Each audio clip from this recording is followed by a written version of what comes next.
আসসালামু আলাইকুম প্রিয় ফুটবল ফ্যান্স। ফুটবল দেশের আরো একটি ভিডিওতে আপনাকে স্বাগতম।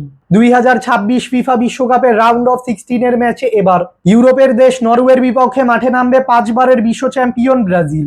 এবারের বিশ্বকাপের রাউন্ড অফ 32 এর ম্যাচে জাপানকে 2-1 গোলের ব্যবধানে পরাজিত করে রাউন্ড অফ 16 নিশ্চিত করেছে ব্রাজিল। অন্যদিকে আইভরি কোস্টকে 2-1 গোলের ব্যবধানে হারিয়ে রাউন্ড অফ 16-এ উঠেছে নরওয়ে। 2026 ফিফা বিশ্বকাপে নিজেদের ষষ্ঠ শিরোপা জয়ের লক্ষ্যে মাঠে নেমেছে ব্রাজিল। অপরদিকে দীর্ঘ 28 বছর পর বিশ্বকাপে সুযোগ পেয়েছে নরওয়ে। ব্রাজিল বনাম নরওয়ের মধ্যকার এই বিশ্বকাপের রাউন্ড অফ 16 এর ম্যাচটি খেলা হবে যুক্তরাষ্ট্রের new York new jersey stadium এবং এই ম্যাচটি অনুষ্ঠিত হবে বাংলাদেশ সময় অনুযায়ী 6 জুলাই রাত 2টায়, অর্থাৎ 5 জুলাই রবিবার দিবাগত রাত 12টার 2 ঘন্টা পর ম্যাচ। বর্তমানে 1804 পয়েন্টস নিয়ে ফিফা র্যাঙ্কিং এর পঞ্চম অবস্থানে রয়েছে সেলেসাউরো। অন্যদিকে 1617 পয়েন্টস নিয়ে ফিফা র্যাঙ্কিং এর 21 নম্বর অবস্থানে রয়েছে নরওয়ে। তাই ফিফা র্যাঙ্কিং এর তুলনায় ব্রাজিল থেকে 16 ধাপ পিছিয়ে রয়েছে নরওয়ে।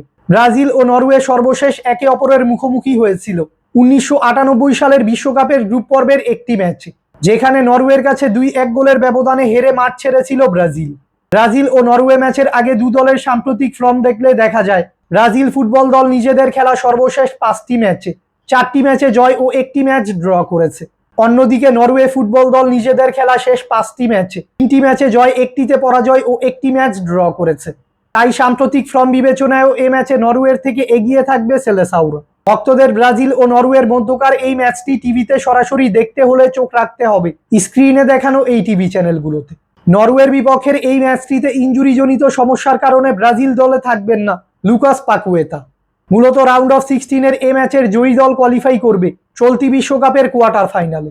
অপরদিকে এ ম্যাচের পরাজিত দলকে বিদায় নিতে হবে এবারের বিশ্বকাপ থেকে। ব্রাজিল ও নরওয়ের মধ্যকার এই ম্যাচে কোন দল জয়লাভ করবে, আপনাদের প্রেডিকশনটি আমাদের কমেন্টে জানাবেন। ফুটবলের সকল নিউজ এবং আপডেটস পেতে আমাদের চ্যানেলটি সাবস্ক্রাইব করবেন এবং আমাদের সাথেই থাকবেন। ধন্যবাদ।